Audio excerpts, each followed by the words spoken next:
Hello viewers, you're watching the Youth Dialogue and I am your host, Jenna Basonko. So I know last week most of you were watching expecting a new episode, which we couldn't fulfill due to reasons beyond our control.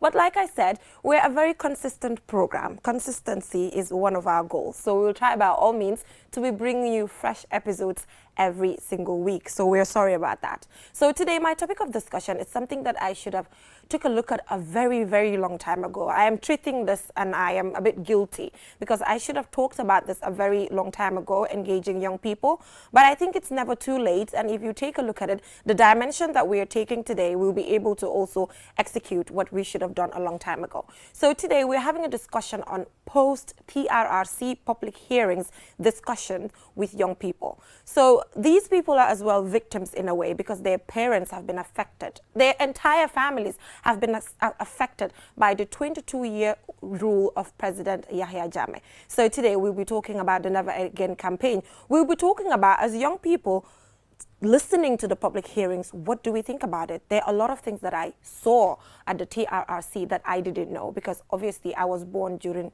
Jammeh's era. So a lot of things we didn't know, a lot of things we were naive about. So this is the discussion that I am about to have today with Mohammed Sendeng. And I'm happy about the fact that you're a political science student. So I guess that is going to add to the, the discussion. Hopefully. Yes, hopefully. It should be able to. Sure. Yes, so I also have Aisha Jammeh. Aisha, I think this is not the first time I'm engaging with her. I've done quite a few stories with her on QTV when it comes to victims of Jammeh's rule and all of that. So she works with the Victim Center. And I think the fact that you're working with the Victim Center as well will add to our discussion today, talking about the plight of victims and all of that. Thank you so much for joining us. You're welcome. All right, so let's get this conversation started. I know the first part of the whole conversation is going to be a bit emotional and it's going to be a bit personal because we're going to talk about how this has really affected your families and all of that. The need is because there are a lot of young people watching out there and Gambia bidufi M. It's going to continue. There are generations to come. And we do not know if one time the president of the Gambia, the future president of the Gambia, maybe in 30 or whatever you might call it, is watching. And that person might listen to this and say to themselves that never again. So we do not know. That is the need for this particular conversation. So Aisha, I know this is something that we've talked about before on QTV, but never on Youth Dialogue. So let's just talk about how Yahya Jammeh's activities with your dad has affected really your family and has affected your education as well. And now you're working at the Victim Center. Must be really emotional for you. Thank you very much, Jennifer, for having me on your program, You Dialogue. Yeah. And the question, like you said, it's going to be a little more, it's going to be a little bit emotional, Yes. but I'll try my level best to answer it without. I think Yahya Jammeh's role had affected my family, most especially my dad, who was working closely with the former president, which is Yahya Jammeh. Yeah. So my dad happened to be a cousin to the former president, as you might had during the TRRC's testimonies, and also maybe during some of the stories that were being shared on social media. So basically, my dad was affected. He was enforced disappeared, and then later my family found out in 2013 that he was killed by the junglers, which came during the TRRC's testimonies in 2019 when we had two of the junglers who testified and said they were involved in the killing of my dad.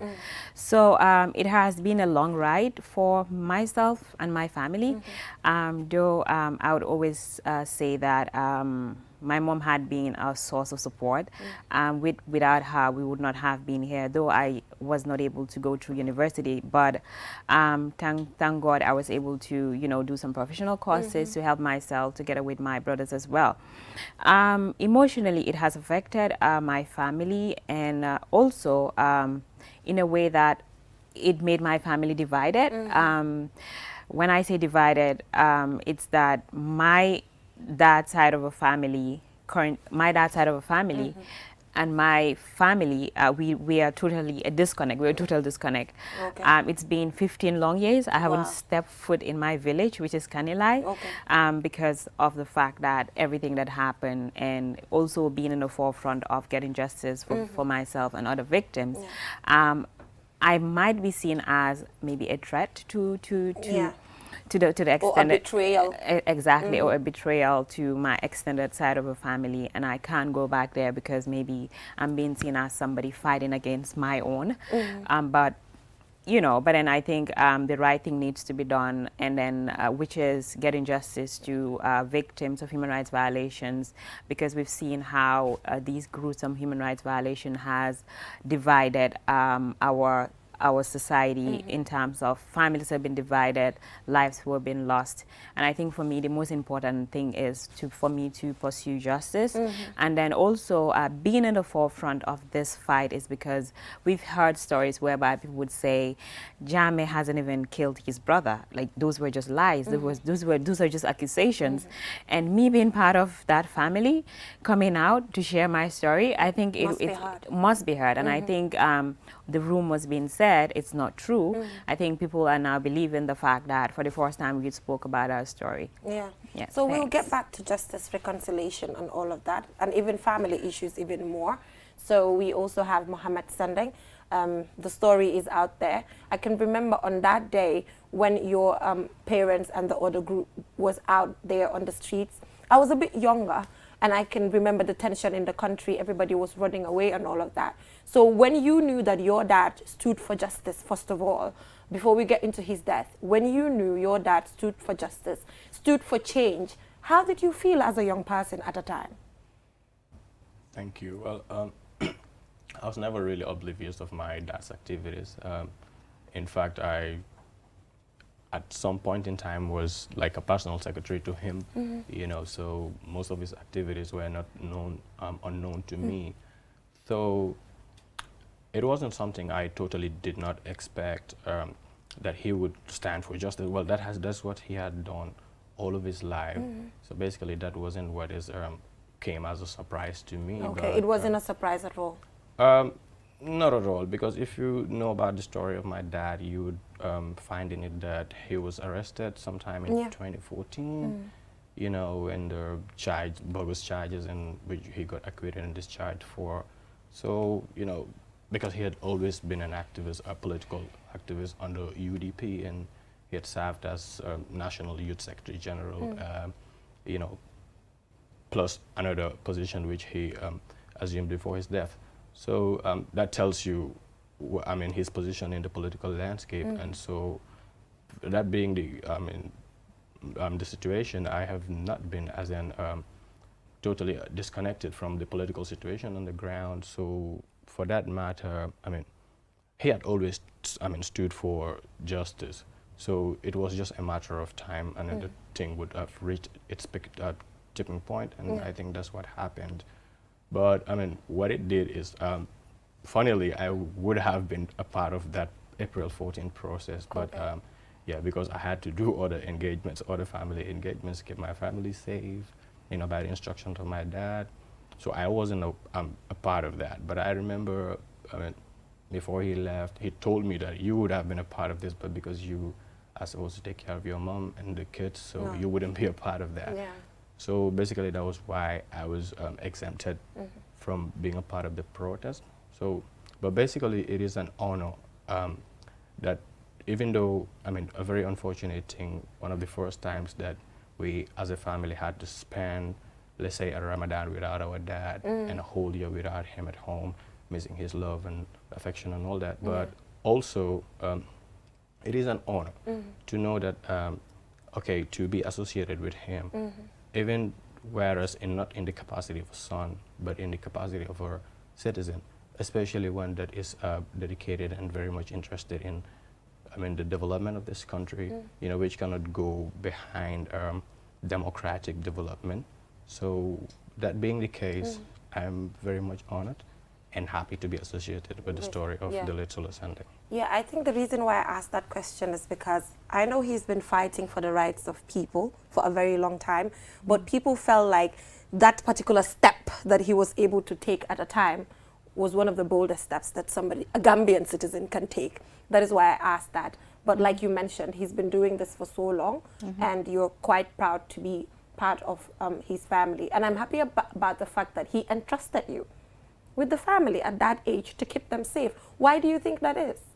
Well, it wasn't just There must have been a reason why because maybe you guys have similar, similar attributes or something? Well, like I said, you would call me his personal secretary in 2015, 2016 during the inter-party negotiations on political party opposition unification.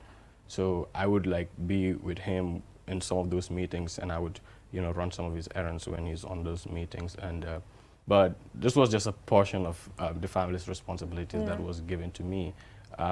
Fatima would tell you, my sister would tell you, because this happened like very early in the morning on April 14th, when we all prayed together. Actually, I was in the congregation. They prayed with the kids, and I wasn't up yet. So Fatima was up, and they did that prayer, and my dad confided in him that he was going to, lead a protest, which is going to ask for various questions.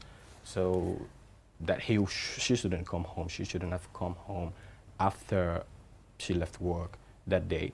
So she didn't come home after work, but she was also told to take certain responsibilities regarding the family. So basically, maybe at the time I was the one that was in the position to take the family somewhere else. So I was entrusted with that. But nonetheless, Fatima also had been entrusted with, I would say, a bigger responsibility that was like taking care of the family, making sure we, escape the long reach of Jami and his, henchmen at that time. We were able to get to exile through Fatima's connections and all that. So I wasn't the only person given the responsibility. Yep. Okay, but thumbs up to both of you then for being able to do that for your family. I know you must have been strong too. You talked about the fact that you couldn't go to university, So talk to us about the educational aspect, how that did affect you. I saw you recently graduate from a tertiary institution, which is a good step. So how did that feel, the fact that you weren't able to pursue your dreams of going to university because of Yaya Jammeh? Well, yes, my dad's dream was to see me go through university, and then also he would say, I could remember whenever I am together with him, and then he will tell his friends, you see, this is my future chartered accountant. Oh, wow. So for him, he wanted me to be a chartered accountant. But then, as the saying goes, if man always decide, but then God is the one who always tell you how you end up. So basically, when this whole thing happened, everything, the dream that my dad had, everything changed because I had to have a new dimension to my career and everything. So right after high school, I started doing some professional courses. I actually started doing the accountancy course. I did CAT. Then I was at MDI, I was at BTC. Then after completing that, then I got a job as an admin and finance officer with Lasting Solutions. I was there and then doing stuff, just to try to build up myself at that point, going through all of these things. And at the time, we could not just share our story to anybody because how the country was, they might come after us. And then we had to promise my mom that we would never disclose our family background to anybody. If people ask us, are you related to Jammeh? We'll say, no, we're related. So basically we had to hide our identity from people.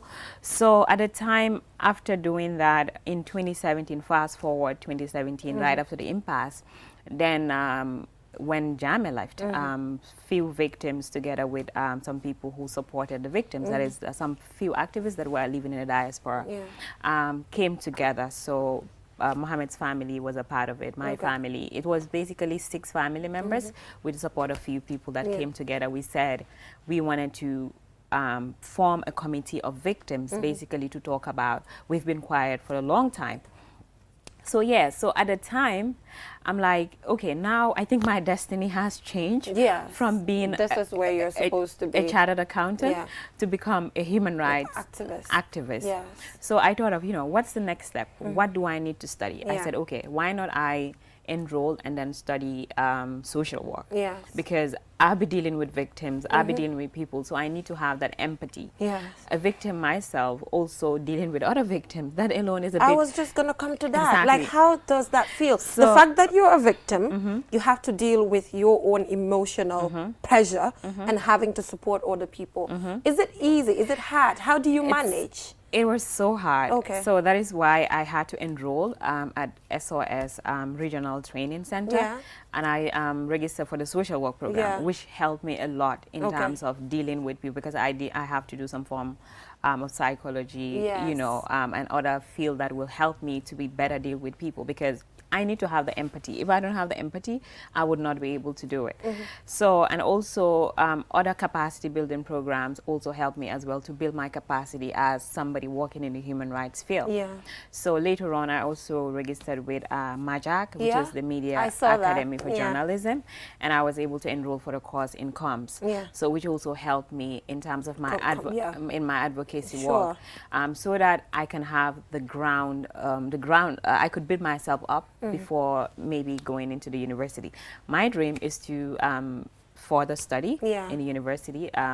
More or less this year, maybe, inshallah. Yeah, looking forward Yeah, to that. that's the plan. Yeah, and I think we should just reiterate something to her, which is the fact that in as much as she's not the chartered accountant that her dad wanted her to be, I am 100% sure that he's proud of you right now, where you are supporting other victims, considering the fact that you have some emotions that you have to deal with as well. So, Mohammed, I think, talk to us now about the fact that you watched the TRRC and got to realize how your dad was killed.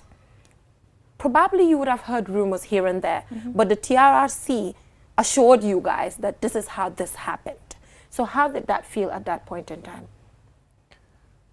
It was nothing of so much renewed feelings, because well, my dad's case is like one of the most publicized Yes. cases and one of the most public ones, because I remember being very young and hearing about Aisha's dad's death, because me and Aisha, our two families are really very close, and we all grew up in basically the same environment.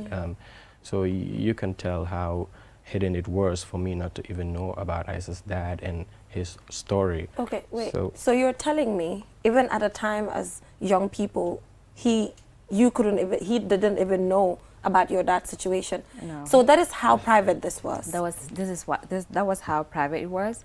I think I said earlier, we had to hide our Wow. story. Okay. Like, we couldn't just say it out loud. Even in school, we would tell our friends that, because my dad was constantly coming to my school, I could remember at the time, and all of a sudden he was never seen. Okay. So if my teachers would ask me, your dad has not been coming, what happened?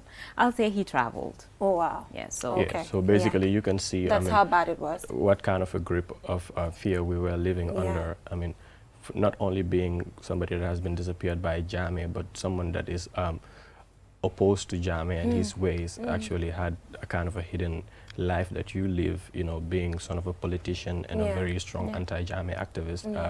It really cost us some things, Yes. really. Yeah, so having happened that way, the TRRC didn't really, you know, say anything that's new, you know, to me about my dad. Okay. Well, it has educated me about a lot of other things and gave me, you know, a certain perspective and understanding of this whole Gambian situation, which really goes beyond emotions, and, you know, it just shows how, you know, how bad our society had been, you know, dissected, and, you know, how rotten the core of our society was and is still, you know, because there's very much need for, you know, change. Okay, is still. Why do you say that? Because these things didn't really happen by alien human beings. They happened by people that are Gambian, and they you know, they are part of Gambian society, and of course their culture is Gambian. Yeah. So that culture that you see outside there is more or less a Gambian culture. You know, I mean, whether it, to a certain degree of human development, one Gambian would outgrow that sort of a culture, but most Gambians are, you know, very, very vulnerable to falling prey to such a system, power, you know, not being able to resist power, money, and all these enticements that comes with Power? you know, with power in the hands of bad leaders, really. All right. So looking at the Gambia currently, when I talk to people once in a while, I tell them that with what we've been through with Jammeh, I don't think dictatorship can ever happen here again, because of the fact that all of us are now educated.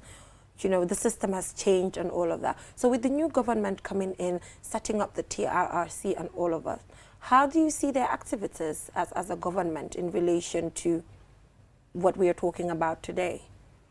Well, first and foremost, I would like to commend the government because when they came in as part of what they promised Gambians that they're going to do is to do a transition from a dictatorship rule to a democratic rule. Yeah.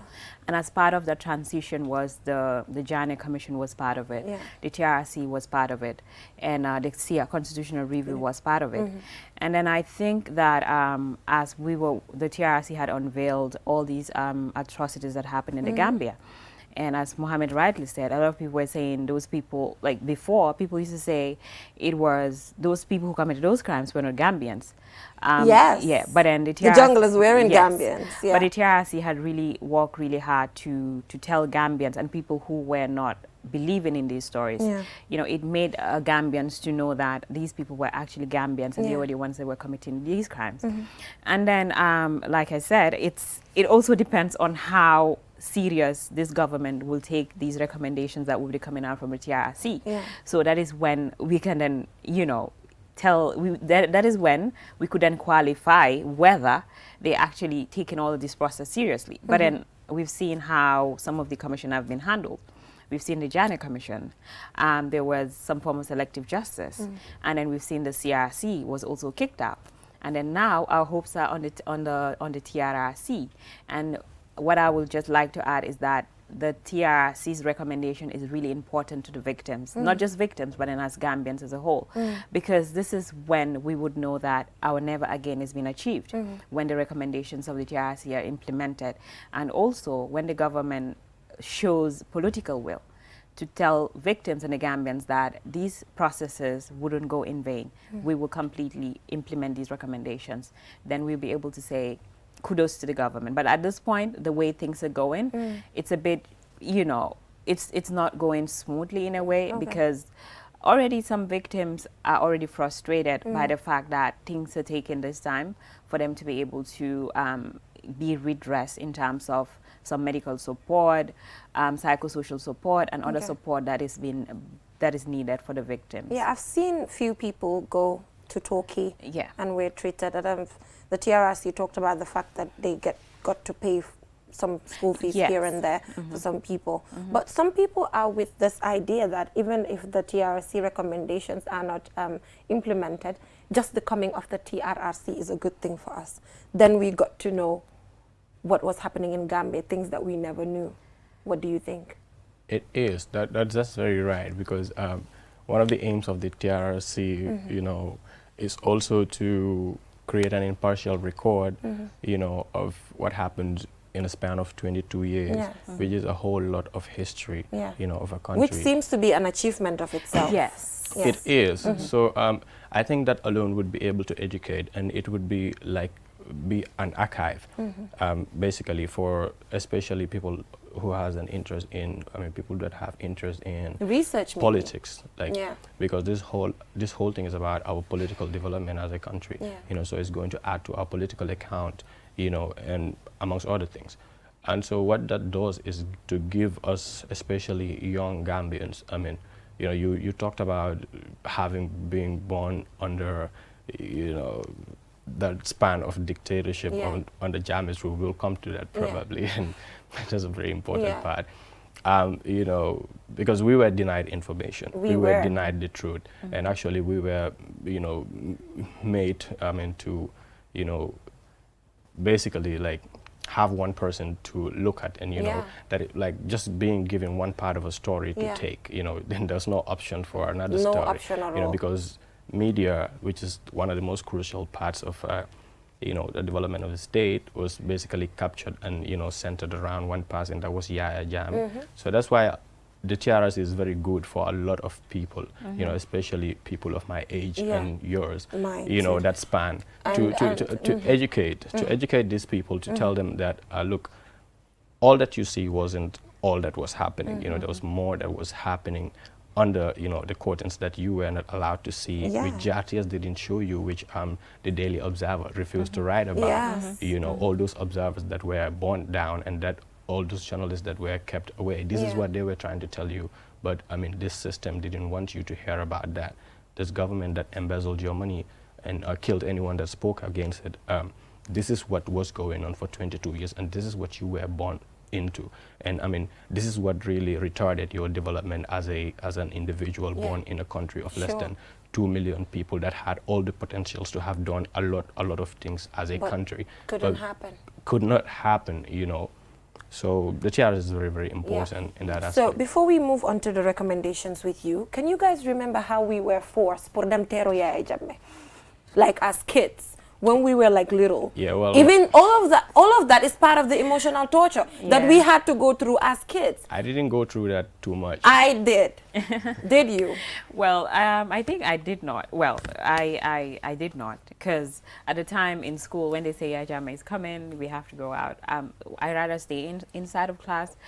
Because of, you know, what had happened, the stories that I knew, like what the rumors that I hear and the things that my mom will tell me growing up. So I decided to distance myself from him, because the fact that we were all living in fear, and then I wouldn't want anyone close to him to know that we were existing. Right, because they might also come after the family. So talking about that, that is where reconciliation comes in, right? We always talk about reconciliation. What does it mean to you? Exactly, and there's a lot of misconceptions around reconciliation. Whenever people talk about reconciliation, they tend to think it's victim, perpetrator shaking hands and then moving on. No, in transitional justice, reconciliation has nothing to do with the victim. Reconciliation has to do with the entire country, because you've said we've all been emotionally tortured for the fact that we've been forced out to go and tear at Newtown School, I've been through that a lot. So we are all affected in a way as Gambians. So for us to move from one point to another, to accept, to reconcile what had happened in the Gambia, that is when we say we need to reconcile as a country, and then accept everything that had happened to Gambians in a 22-year-old dictatorship, so that we were able to move on to the next step. But it doesn't have to be perpetrator, victim, shaking hands, and then say balanala, and we move on. No. So that's not enough. That's not. It's about reconciling the entire country, because we're all affected, like you said, in one way or the other. Like people would always say, Gambia, the entire Gambian are victims. So that is how reconciliation will come in terms with everything that had happened, so that we will basically move on from one point to another, to accept and also know that these things actually happen to us as Gambians, and then emotionally we've been affected. So how are we going to move on to the next step? So do you think reconciliation has a chance in Gambia? Well, it does. Using her definition of reconciliation. Very well, and it might be relatively very different for another person. Okay, so what does it mean to you then? Well, it means more like the same things he said. Not very different, not different at all. But what I'd like to say is, looking at the political environment and what's happening right now, well, it wouldn't be too soon to give an assessment, you know, of what our reconciliation prospects are in the future. But looking at what's happening, and, you know, the political polarity that's happening, because these things really are very, the politics really, the stakeholders in politics are basically the stakeholders in, you know, carrying out these things. Even though somehow in this our Gambian setting, we like to separate, you know, politics, partisan politics, electoral politics, from developmental politics, which I think is not the wise thing to do, because all of these things will contribute. Because looking at our government right now, and the way they're shying away or dodging away from, hitting the nail on its head about reconciliation, about how do you say this, implementing recommendations of commissions that, you know, have really been created by, you know, in the advent of this government. You know, there's too much politics in it. So, you know, owing to that fact, reconciliation might really be difficult, you know, than in a situation whereas, there's enough point on political will that is really directed at one thing, that is giving justice and making sure that this country reconciles and looks towards the future. Because what happened is that the country cannot reconcile with a two-sided story. That's not possible. What is possible is we must agree on one thing and forge ahead. But this is a country where we still have, the allowance for other people to doubt the facts, basically, I mean, the allowance for what you call alternative truths, you know. And when that happened, the greatest stakeholders is the politicians in it.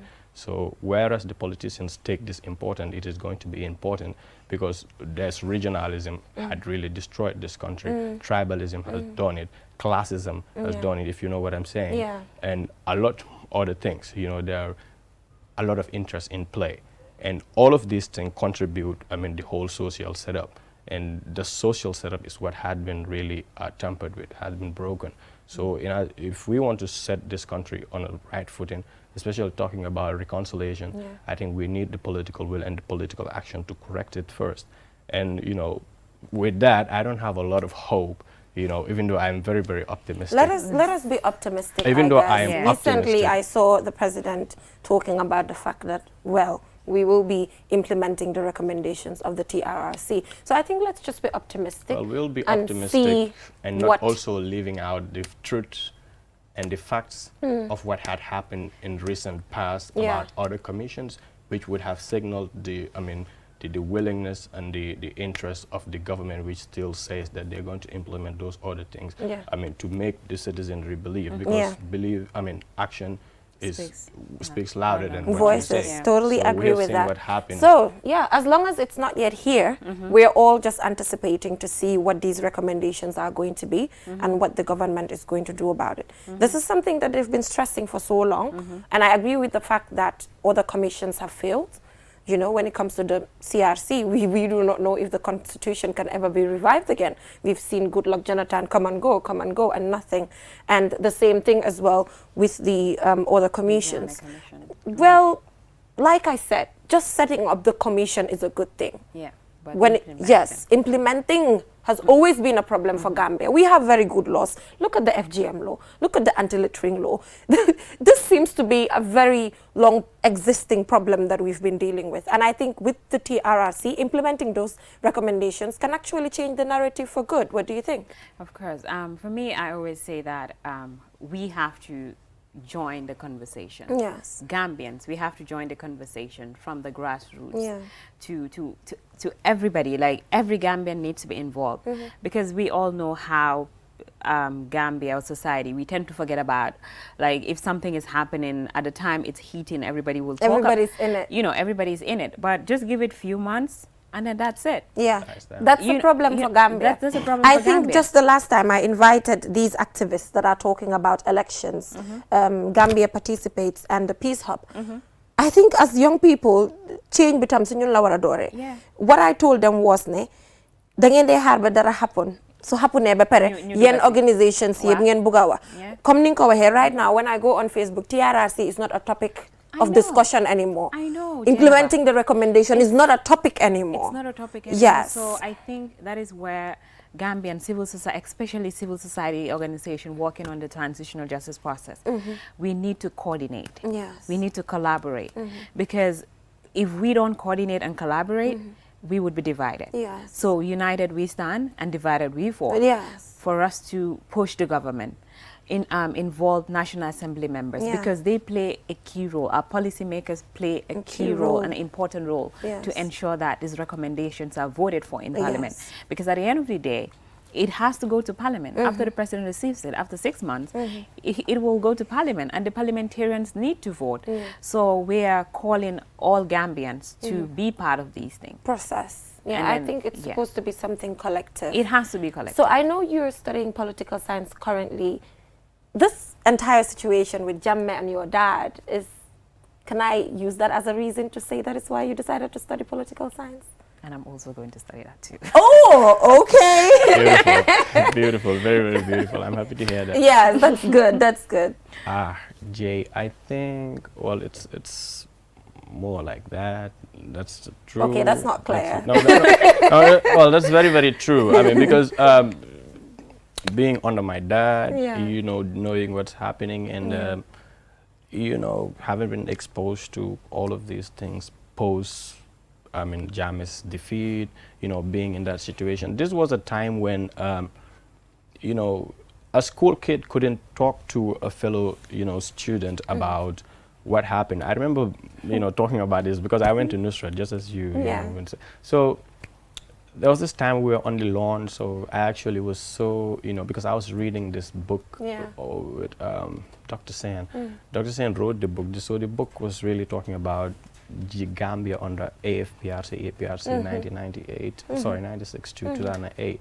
So when I read that, to a point, it's like I had something, that choked me here, that I had to go and face someone and explain to them why, we really had to defy what happened. Because in that book, you find out, a lot of embezzlement of state funds, which really I could relate to, why, this country is in that manner. So basically, I think from that point, You decided? Actually, I had a zeal, and I found out this wasn't happening in Gambia. Political science wasn't being studied in its effective way. So, I had that zeal to study political science outside, somewhere else, and my dad was really in support of it. So, but what really, sparked everything is political activism. Because I have never been absent, in political activism. I have always been in it, So, well, after my dad's death, so it's more like a thing. Because what happened is my dad died at a time when I just had finished high school. So I was looking forward to going to university. So basically, I didn't have any other things in my mind. But except law, which I thought was a good one to study. So political science or law will do in this situation. So but I just settled for political science, after some sort of things. I really did political science, and I'm happy that I'm doing political science. And I cannot even imagine what I would have done, if not political science in this situation. Okay. When I was about to go to the University of the Gambia to study journalism. At that time, Jammeh was still here. He was still president, and we had the School of Journalism. I had some few people tell me, "Yo, danga dofana, why study journalism when this guy is already here? Like, where are you going to go to?" That was a question that was asked to me, but I just studied it. Another time, I didn't even know if Jammeh was going to leave or not. So I think this really affected all of us, our education, like everyone's education at a time. And like you said, the fact that the healing process is not just with victims who are directly affected. I think it's just a general thing. Imagine if I had to study journalism till the end and Jammeh was still here, when we should only have one media house. So I think really, I agree with the fact of your definition of reconciliation. Perpetrator-victim reconciliation is important, but I think the general reconciliation also is a point of its own. I think that's important.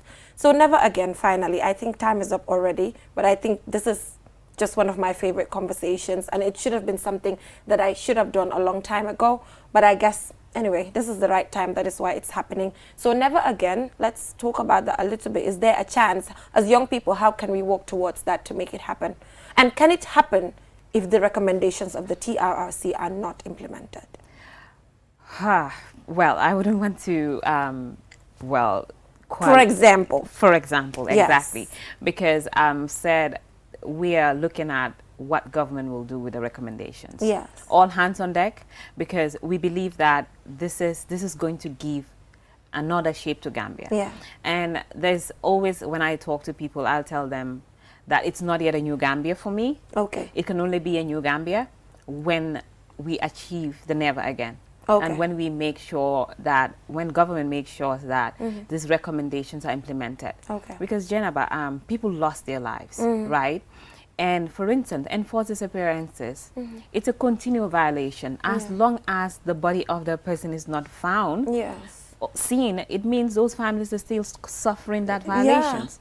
So for us to achieve this, the government needs to implement these recommendations to make sure that we achieve the never again. If not, I don't think Gambia will anytime soon achieve it, unless and until that is implemented and we achieve it. So like we said, let's just be optimistic and see if they will implement or not. If they do, if they do not, what's the next step?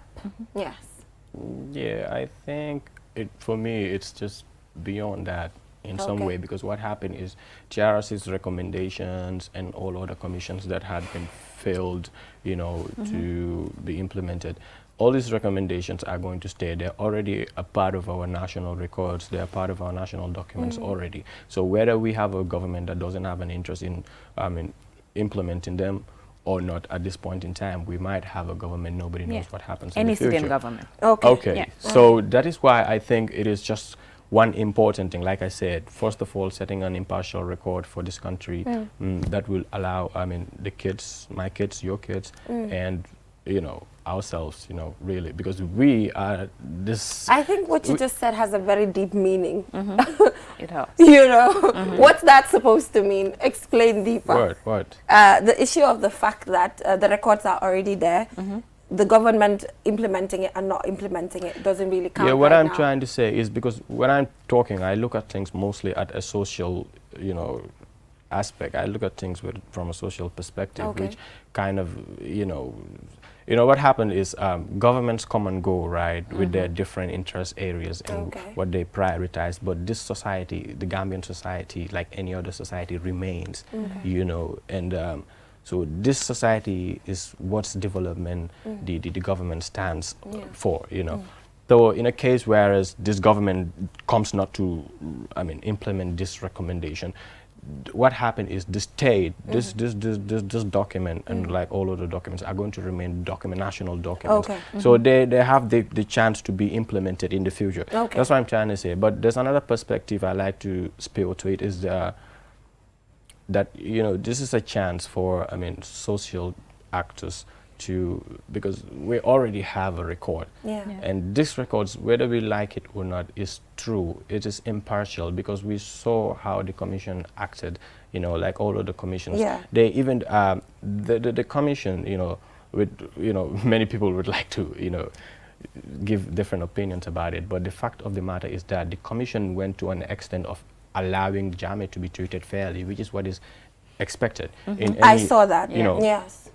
In any discourse of human rights, you have to accord even the most despicable of humans, you know, their rights. So that happened. So that tells you how impartial that recording is. So in the future, it actually showed us from a political, social point of view that what our country's standing was. So basically, for social actors like educators, you know, historians, you know, media personalities, you all learn from that process to tell, your positions, to see how, I think this was the TRRC was a kind of a whole university for course. all of us. I agree.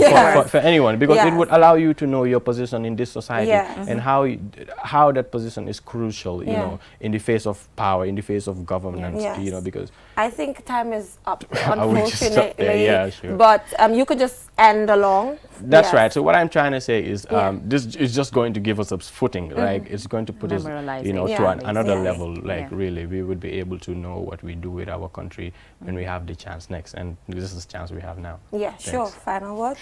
Well, I'll just like to say thank you for having us, and then let's just ensure that we achieve all we wish for as a country, and also to ensure that we're all one Gambia and one nation. Like nothing can ever divide us as Gambians. Let us all move towards development of this country. So thank you very much again. And I'm sorry that it took me so long to bring this together. To have this discussion. Just yesterday, I was on my bed saying, why didn't I, you know, treat this a long time ago? I can remember Kamo actually pitched this to me a few times, but most of the time when I do that, something comes up. But I think it's a good thing that we're doing it now, post TRRC public hearings as well, because at the time, maybe we weren't sure what really happened. It wasn't really clear to me as a host as well. So I think really doing it now is not a bad idea, right? Fair enough. Yeah. Okay, now I'm at peace. Thank you so much, guys, for coming. Please do it more.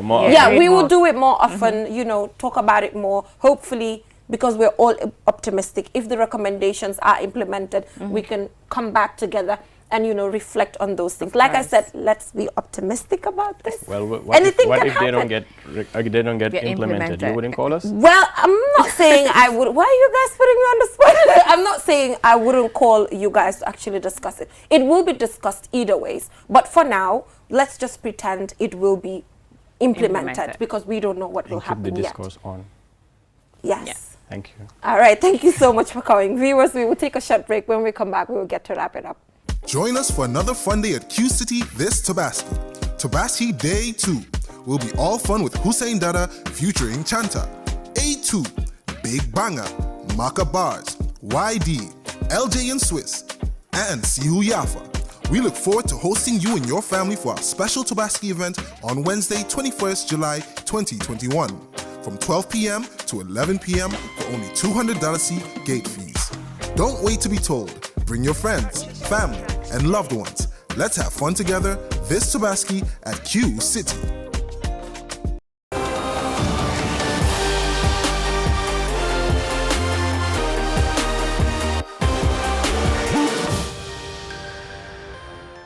Viewers, that is all we have for you in this edition of the Youth Dialogue. So thank you so much to Mohammed Sandeng, and thank you so much to Aisha Jammeh, for coming here on this particular platform to talk about some of these issues. Must have been really emotional, but I'm proud about the fact that these particular circumstances have also guided these two young people in relation to career developments and all of that. So viewers, don't forget to connect with QTV on our different social media platforms, Facebook, Twitter, Instagram, and YouTube.